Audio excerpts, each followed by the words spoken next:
हिस्सा है। यह हमारे जीवन में उतार चढ़ाव लाता है। हर कोई अपने जीवन में किसी न किसी रूप में दुख का अनुभव करता है। दुख हमें अंदर तक हिला देता है, लेकिन यह याद रखना महत्वपूर्ण है कि दुख हमेशा के लिए नहीं रहता। जैसे मौसम बदलता है, वैसे ही दुख भी आता है और जाता है। कुछ लोग दुख में डूब जाते हैं और खुद को इससे उबरने नहीं देते, लेकिन कुछ लोग दुख से सीखते हैं और मजबूत बनकर उभरते हैं। नमस्कार दोस्तों, फिर से स्वागत है आप सभी का हमारे इस YouTube channel the inspiration hub में। आज हम जानेंगे कि कैसे एक सुखी व्यक्ति खुद को दुखों में डाल लेता है और दुखी हो जाता है। चलिए शुरू करते हैं आज की कहानी। एक बार की बात है, एक नगर में एक लड़का रहता था जिसका नाम था राहुल। वह अपने जीवन से बहुत निराश था। उसकी निराशा का कारण यह था कि वह अब तक अपने जीवन में कुछ भी नहीं कर पाया था। उसके माता पिता उसे रोज ताने मारते थे कि तुम्हारे सभी मित्र कुछ न कुछ कर रहे हैं, लेकिन तुम अभी भी घर बैठे हो। दोस्तों के बीच भी अक्सर उसका मजाक उड़ाया जाता था। जब वह कहीं जाता तो लोग उससे पूछते थे, बेटा तुम क्या कर रहे हो? उसे यह बताने में भी शर्म आती थी कि वह कुछ नहीं कर रहा है। धीरे धीरे उसने रिश्तेदारों से मिलना जुलना कम कर दिया और लोगों से मिलना भी बंद कर दिया। वह ज्यादातर समय घर पर ही रहता, अकेला रहता और भगवान को कोसता रहता। वह अपनी किस्मत को दोष देता था। अब उसे अपना जीवन बोझ लगने लगा था।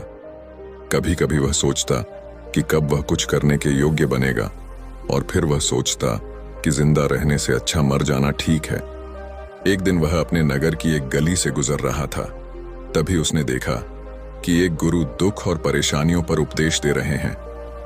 वह भी इस भीड़ में सबसे पीछे बैठकर गुरुजी के प्रवचन सुनने लगा। गुरुजी कह रहे थे कि दुख हमें जीवन की कीमत समझाता है।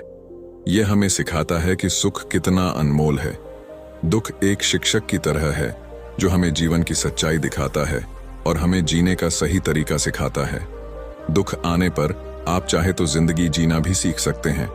आप चाहे तो कुछ भी हासिल कर सकते हो, और अगर चाहे तो एक कोने में बैठकर रो सकते हो। इन सभी बातों को राहुल ध्यान से सुन रहा था, लेकिन गुरुजी की ये बातें उसे पसंद नहीं आईं। उसने खड़े होकर कहा, कुछ भी सीखने से दुख दूर नहीं होता है, इसमें केवल दर्द होता है। दुख की पीड़ा अनंत है। ऐसा लगता है कि इसके बाद कुछ होने वाला नहीं है। इससे कुछ भी फर्क नहीं पड़ता है। इसके सामने तो मौत भी छोटी लगती है। तब गुरुजी ने कहा, बेटा तुम्हारा दुख क्या है? राहुल ने उनके सामने अपनी सारी व्यथा सुनाई और गुरुजी से पूछा, मेरे इन दुखों का क्या समाधान है? ये सुनकर गुरुजी मुस्कुराए और बोले, तुम उसी दिन मेरे पास आना जब तुम्हारे जीवन में वास्तविक दुख आए। मैं तुम्हारी समस्या का समाधान अवश्य करूंगा। यह कहकर गुरु वहां से चले गए। राहुल ने सोचा, क्या ये मेरा दुख नहीं है तो क्या है? मैं जिस दर्द से गुजर रहा हूं वो असली दुख नहीं है क्या? मेरा दुख कोई नहीं समझ सकता। जब माता पिता नहीं समझते तो भला ये गुरु क्या समझेंगे? दुखों से व्यथित होकर राहुल ने एक फैसला लिया कि अब वह कुछ करेगा। उसने एक छोटा व्यवसाय शुरू किया, पर उसे सफलता नहीं मिल रही थी। लेकिन उसके घर वाले खुश थे कि वह कुछ कोशिश कर रहा है। वह अपने व्यवसाय में लगा रहा और धीरे धीरे उसे सफलता मिलने लगी। फिर उसने रफ्तार पकड़ी और केवल 3 साल के अंदर ही वह एक बड़ा बिजनेसमैन बन गया। अब राहुल के आसपास ऐसे कई लोग थे जो उसकी परवाह करते थे, जो उससे प्यार करते थे। अब उसके परिवार के सदस्य भी उसकी तारीफ करते करते थकते नहीं थे। दिन प्रतिदिन उसके मित्रों की संख्या बढ़ती जा रही थी। अब वह अपनी जिंदगी से बहुत खुश था।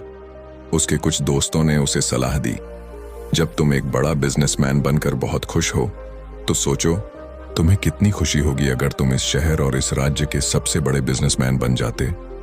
कितने लोग आपसे जुड़ना चाहेंगे। लोग तुम्हारे आगे पीछे घूमेंगे। तुम्हारी कितनी बड़ी ख्याति होगी, और स्वयं राजा भी आपसे दोस्ती करना चाहेंगे। जरूरत पड़ने पर आपसे पैसे भी उधार लेंगे। दोस्तों की यह बात राहुल के मन में बैठ गई।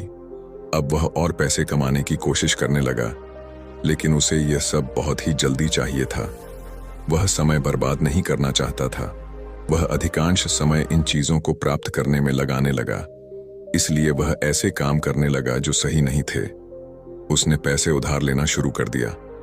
अपने दोस्तों से पैसे की मंत्र और अधिक मुनाफा कमाने के लालच में वह अपने माल में मिलावट करने लगा। उसने अन्य व्यापारियों के खिलाफ भी साजिश रची और उन्हें धमकाया। जैसा उसके दोस्त कहते थे वैसा ही करता था। वह इन तरीकों से ज्यादा पैसा कमा रहा था, पर अब उसके जीवन में पहले जैसा चैन नहीं रहा। उसकी मानसिक शांति गायब हो गई थी और वह रात को सो नहीं पाता था। वह विचारों में रहता था। वह सब कुछ कर रहा था, पर उसे किसी चीज में सुख नहीं मिल रहा था।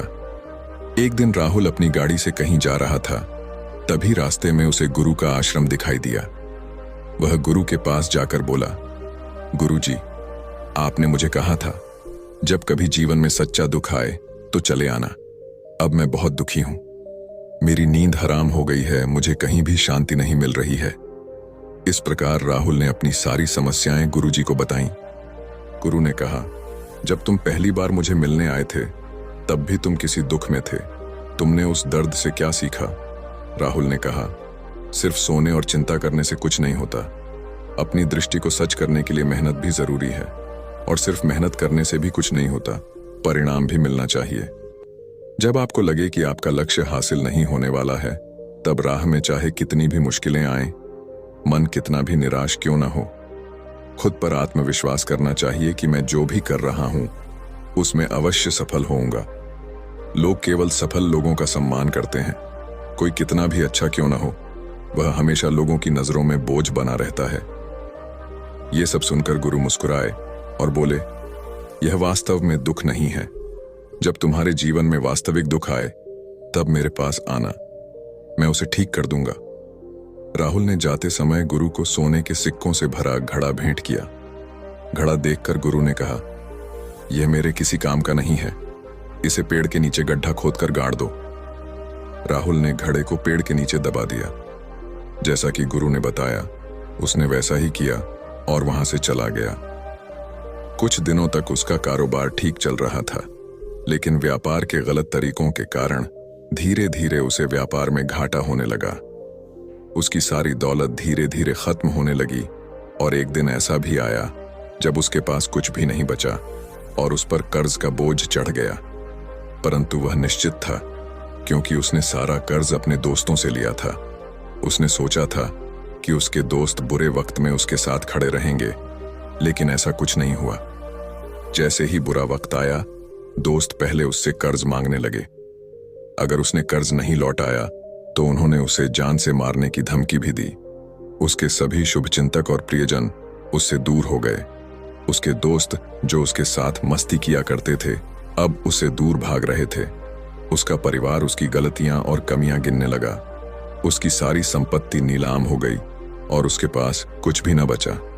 जब उसने अपने पिता से मदद मांगी तो पिता ने कहा, मेरे पास थोड़ी सी संपत्ति है, अगर मैं तुम्हें दे दूंगा तो तुम्हारी मां को क्या कहूंगा?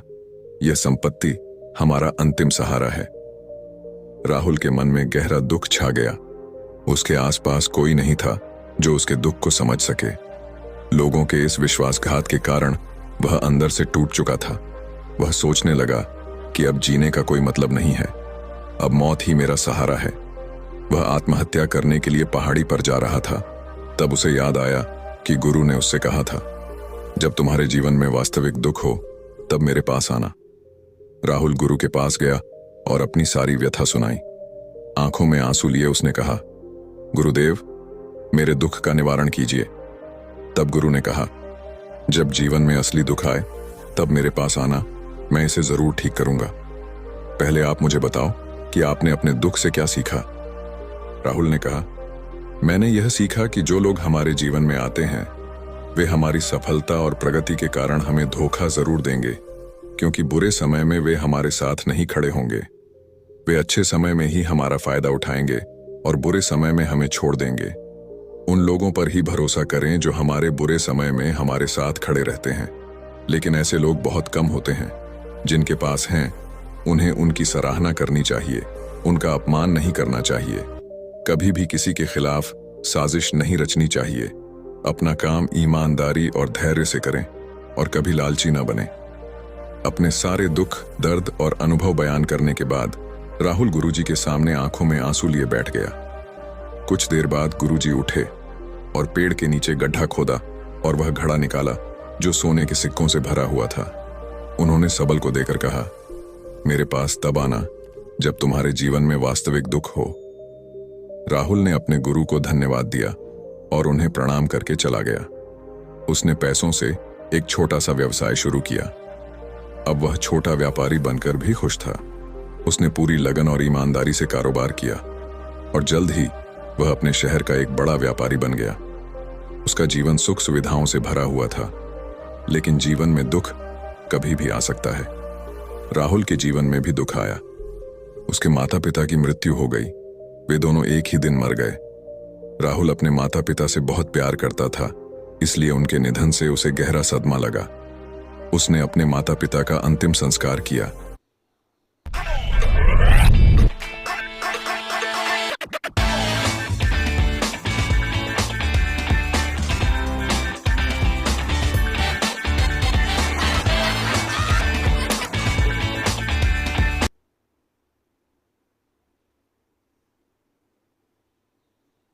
लगा उसने अपने माता पिता का अंतिम संस्कार किया।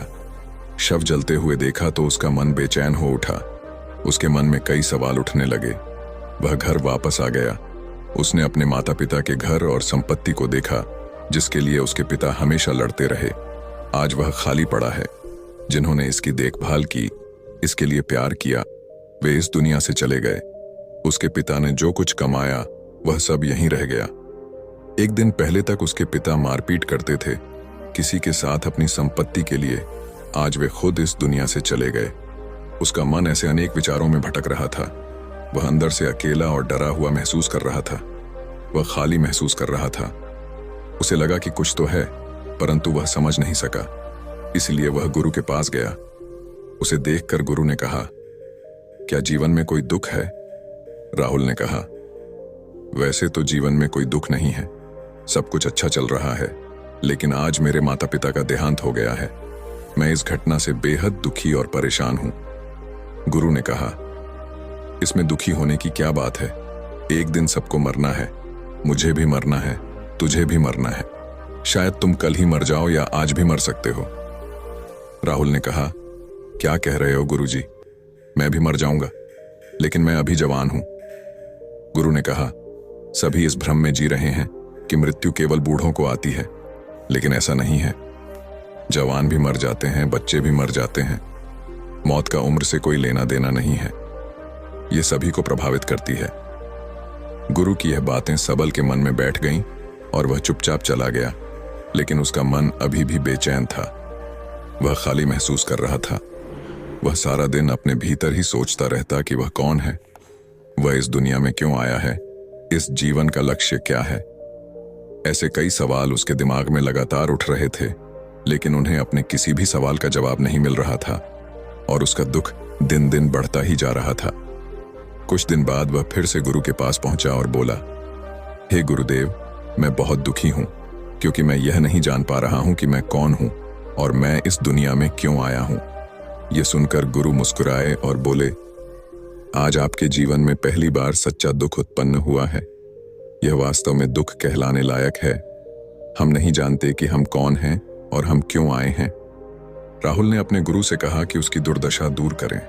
गुरु ने कहा, हम सभी इंसान हैं, जीवन भर संग्रह करते रहते हैं। राहुल ने कहा, कोई भी इंसान अपने साथ कुछ भी नहीं ले जा सकता, वह सिर्फ अकेला ही जाता है। मेरे माता पिता भी अपने साथ कुछ भी लेकर नहीं गए। धन, संपत्ति, वैभव सब कुछ यहां पर छोड़कर गए। गुरु ने कहा, अब मेरी बात ध्यान से सुनो। इस संसार में हमें जो संग्रह करना चाहिए वह हम नहीं करते, बल्कि चीजें हमारे सामने होती हैं, लेकिन हम उन्हें देखने की कोशिश नहीं करते। हमें इस दुनिया में जो कुछ भी इकट्ठा करना है वह हम खुद हैं। हमें खुद को जुटाना होगा ताकि जब हम मरें तो हम एकजुट हो सकें और खुद को पहचानने में सक्षम हो सकें। हम अंदर बैठे हुए हैं। हम प्यार, नफरत, गुस्सा, ईर्ष्या में बैठे हुए हैं।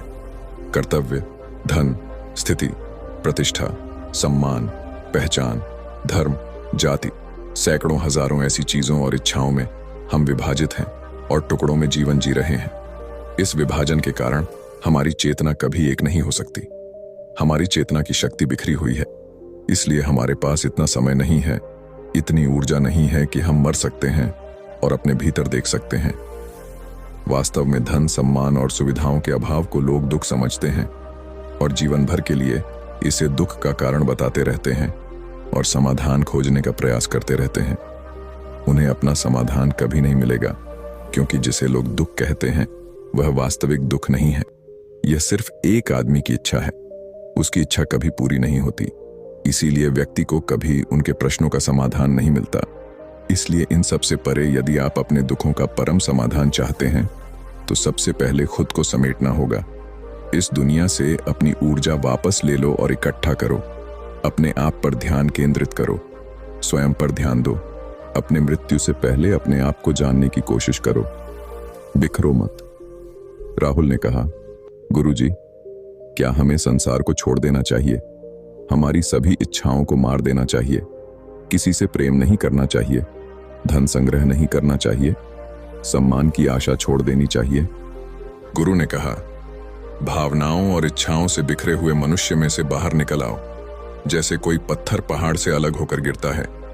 जब वह गिरता है तो पर्वत का कोई नियंत्रण नहीं होता, सिवाय देखने या परेशान होने के। ठीक वैसे ही बिखरे हुए मनुष्य की इच्छाएं बेकाबू और दर्दनाक होती हैं।